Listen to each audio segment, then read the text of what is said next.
This is Brent of the Brook Bush Institute, and in this video we're going over manual therapy techniques, specifically instrument-assisted soft tissue mobilization. Now, if you're watching this video, I'm assuming that you are a licensed medical professional with instrument-assisted soft tissue mobilization within your scope of practice. Now, there's some gray area here. Not every state has legislation around these tools. If you're not sure, check. I would hate to see somebody getting in trouble because they watched one of our videos and used it on a patient or client when things did not fall within their scope of practice act. Now, these tools, just like all of our other techniques, fall within a model of practice, and we are very big on assess, address, reassess. So even though these tools are specific to perhaps fascial tissue, we're still going to base their use on reliable assessments. We're going to use these techniques, and then we're going to reassess, and if they're not effective, we're not going to use them again for that particular patient or problem. In this video, we're going to go over the thoracic, infraspinatus, and posterior deltoid fascia with instrument-assisted soft tissue mobilization. I'm going to have my friend Yvette come out. She's going to help me demonstrate. Now, I'm going to show you guys this particular technique in a couple positions because although prone is ideal, you kind of need this setup to make it work. And what I mean by that is you kind of need these arm cutouts. Can you back up just a little bit of it? There you go. You kind of need these arm cutouts. You kind of need a headrest that adjusts a little bit. Because remember, we want to put some stretch in these fascial tissues that we're going to address with these IASTM techniques. If you don't have stretch, it's kind of like scraping through mush, which doesn't work out very well. Now you'll notice I had Yvette take her arm out of her strap here so that I could get to the entirety of this fascial sheath. And I'm just going to go ahead and tuck this strap underneath the bottom part of her sports bra here. Now the first thing we want to do is put a little bit of this Smart Tools cream on. Of course there's other creams and stuff out there, guys. What you're looking for is just some sort of lotion or oil that will give a little protection to the skin, a little lubrication to the skin so that we're not just exfoliating the skin when we do this. And sometimes I put it on a little bit with a tool, other times I'll use my hands. The nice thing about using your hands is you get a little bit of your first contact with the tissue and maybe a chance to do a little bit of assessment manually. And I can tell she's definitely a little bit more tense up in here, right? There's a little bit more tissue density back here than there is in this area here. Also, I'm noticing that, there we go. So I kind of flattened out her scapula there. That'll make this a lot easier. All right, once I feel like I have all that lotion rubbed in, and if I had used too much, no big deal, just wipe the rest off. The worst you're gonna do is over lubricate somebody's skin, I guess. Right? I know some people get really bent out of shape about how much lotion to use. All right, now the next thing I want to do is those scanning strokes. So I have this tool, the shark fin tool or shark tooth tool, I guess, depending on how you look at it. We could also use the scanner tool. With Yvette, she's a smaller person, so this tool is actually fairly large on her. But I could go through and go from spinous process here, and I'd just pull all the way through. And what I'm noticing is, where is there any inconsistency in tissue quality? Right, so I noticed it was like all smooth, and then as I got in here, right, that was a little bit more bumpy. Like I had a little bit more drag when I went through that tissue. Right, just like mowing the lawn, I'm going to kind of go through and do the next strip here. Same thing. This is a little bit more bumpy, definitely a different tissue texture. All right, now I have a little bit more stuff in here.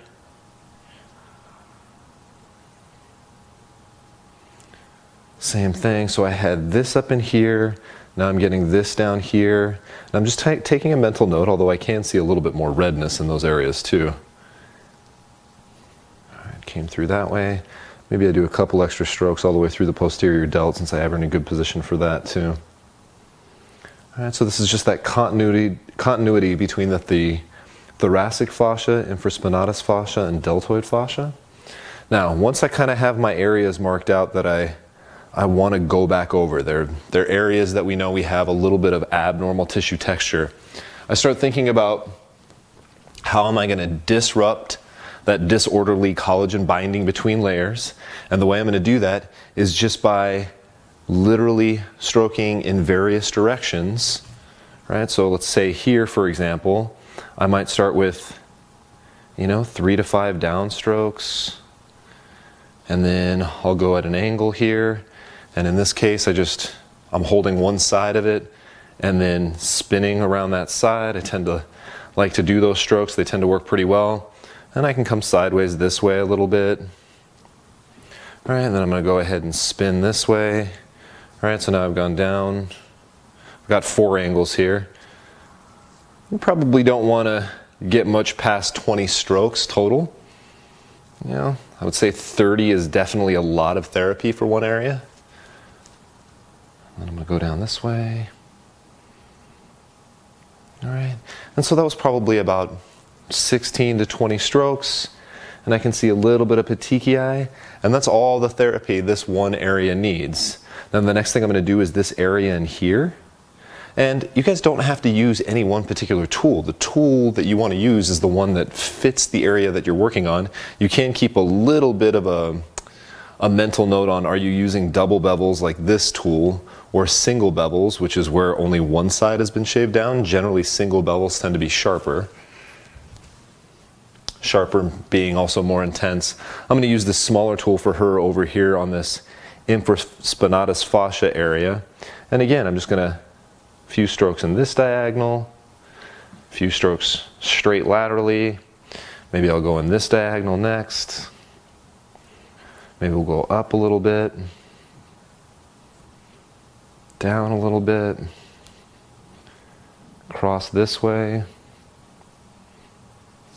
I've mentioned this in other videos, but fascia doesn't follow muscle fibers as far as like the direction of collagen fibers.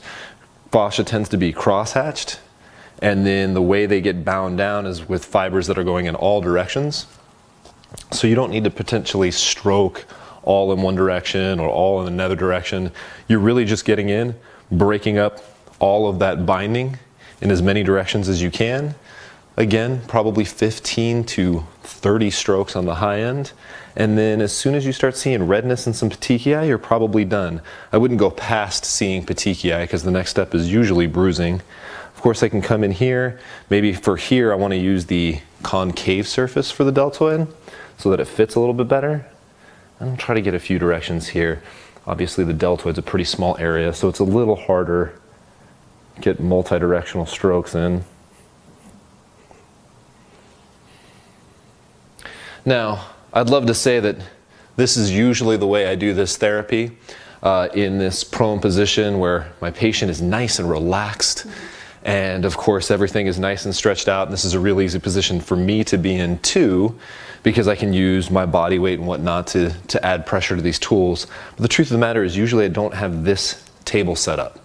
So the next easiest way to do this is I'm actually going to have a vet sit up and face away from me. And then the way we get stretch on these tissues is by having her cross this arm, and she's going to use the other arm to support it, kind of pulling down and across so that the shoulder blade stays down. But now you can see I have stretch on all these tissues. Of course, I'm going to get the table up nice and high for me since I happen to be tall, but you kind of want your patient right in front of you. Now, where this gets a little complicated is I still want to do all those tissue strokes, and I'm going to have to more often than not do those tissue strokes with one hand while I brace my patient. So I still would have gone through all my scanning strokes this way, right? And then I would have taken note of those areas, and then I still would have done all my different direction strokes. I'm just going to probably have to use maybe some of the smaller tools. If I can, and the person is strong, okay, just try not to let me move you, all right? I might be able to get away with stuff, but I can even feel that as I'm pushing into her, she's kind of doing this thing, which makes it harder to be consistent. It's generally easier to grab a smaller tool, brace their shoulder, and go through and do what you need to do. All right, and I can go through all those tissues. Now, the couple of things we didn't talk about are going after trigger points. We know that rhomboid trigger points along the vertebral border of the scapula are very common. So let's say I had a trigger point in there, doing a little bit of almost what I've been calling cross friction, although that's not really fair because I really want to go in every direction. I'm going to go around every direction around this trigger point. Seems to help me with carryover, whether that's breaking down some of the scar tissue that's created from these dysfunctional modal end plates, or whether it's just desensitization. It does seem to help. So I can get in here, and I'm seeing a little petechiae come in. And right about the time I start seeing some petechiae, I know I'm getting real close to the end, because as I've mentioned, the next step after petechiae is bruising. And I've mentioned this in a couple other videos. I haven't seen any evidence to make me think that petechiae are actually therapeutic. I think they're more coincidental. Like, we're breaking up some of the hypercapillarization that comes with inflammation, but that breaking up doesn't actually help us. It's just an indication that, like, okay, maybe we've done enough therapy there. All right. The other thing we want to potentially do is something that I think is very functional and a great technique to use with these IASTM techniques, and especially Smart Tools, man, they do a great job of teaching these techniques, is these pin and stretch. So the way I would do pin and stretch on the rhomboids is I would have a vet start with her arms straight out here. I would pin the tissue. And then what I would ask her to do is go ahead and take this arm, grab your elbow, and pull your arm across your chest, right? And so now she's gonna stretch all the way out. And of course, the next step for intensity would be for me to add overpressure. I might just start with her doing a couple herself. Right. Good. And then we could take it up one more notch with intensity by me having her pin the tissue, having her come across, apply some overpressure as I'm pulling the tool through the abnormal fascial tissue that we've been trying to treat. Now, that's a very intense technique. You're only going to get 2 to maybe 5 strokes out of that total before you probably need to call it quits on that. I can do the same thing for the infraspinatus fascia, right? I can kind of adjust here on her arm if I need to kind of feel where that tension is, pin the tissue again, right? Have her pull her arm across her chest. Good. Good stuff. Right? And then of course I could do it again, and add overpressure this time maybe. All right, let's do a really intense one, this one. Good. Good. All right, and then maybe last one. Go ahead, pull through. You know, and depending on who the client is, who I'm working with, I might not add overpressure. I might start with active, with overpressure and pulling through the tissue if this is somebody I've been working with on a regular basis. All right, so once again, guys, this is probably the position you're gonna have to get used to. We'll show this position again in the close-up recap, just so you can see me go through this technique in a seated position. If you can do it supine, that is probably better. Always start with your scanning strokes. After scanning, go ahead and break up any of that abnormal tissue that you feel. After that, you can go after your trigger points, and then I always recommend adding at least a couple of the pin and stretch strokes at the end, just because of how wonderfully functional they are for returning some of that gliding back and that tissue mobility. Stay tuned for the close-up recap. Okay guys, we're doing our close-up recap of the thoracic fascia, the infraspinatus fascia, and the posterior deltoid fascia. The first thing I'm going to do is add a little Smart Tools cream here.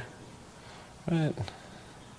Want to get that skin lubricated so that we don't abrade the skin as we're trying to do our fascial techniques. Remember, you have to push down hard enough on the skin that it actually gets down to those fascial layers. We want to be kind of right into the top layer of muscle, so we're getting good pull through, good shear force through our superficial fascial layers. Now, the first thing we always start with is our scanning strokes. So I can start right at the spinous process, right, just like so, 30 degrees, and kind of pull through. I'll hit the scapula here, and as long as I'm not pushing down too hard, right, I'm just down to the muscle layer. As long as I'm not pushing down too hard, I can keep right on going through this continuous fascial sheath.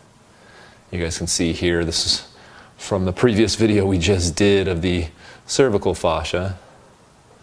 But I'm trying to take note of any weird areas, and you guys can almost see like there's like a lot of resistance right through here. All right, some in through here.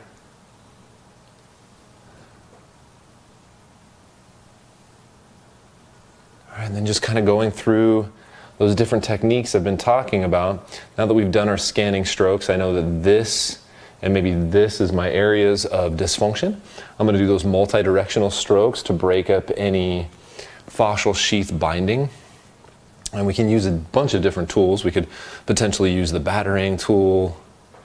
All right, so maybe I want to go sideways and then do my swiping strokes this way. My swiping strokes this way. I actually feel like I need just a little bit more lotion there. You feel that burn on the skin a little bit? Yeah, guys, you're better off with too much lotion than too little. Too much lotion, it'll just kind of build up on the end of your tool like that. Too little and like it almost burns the skin. All right, so, all right, let me do some swipey strokes this way, some swipey strokes this way. Maybe I want to come up this way a little bit. Remember, fascia does not follow the direction of the muscle fibers underneath it. We just want to go in a lot of different directions and try to break up any discontinuous or disorganized collagen fibers. Right? What really works well is to find a tool that you can hold with one hand so that I can use this other hand to brace Yvette's torso and stabilize a little bit. Now the other part I want to do is here. Right? So again, I'm just going to do my swipes, sideways, swipes. All right, change it in my hand, go this way. Swipe. You guys can see I do 15 to 25 strokes, maybe up to 30 strokes if I think Yvette's tissue can handle it and I got something I'm trying to work out. You know, but you can see there I got a little bit of petechiae. Right, that's probably a good sign that, okay, you've done enough therapy. Anything more than that, you're going to start getting bruising. So the next thing I could go after is, of course, those trigger points we've been talking about. And I know trigger points is a muscular phenomenon, but if I've been doing my static manual release techniques or my foam roll techniques to work on her upper body dysfunction, I might want to help carry over a little bit by going through and breaking up any scar tissue that might be laid down. Maybe it's nothing more than desensitization of these dysfunctional motor end plates. But it definitely seems to help carry over a little bit.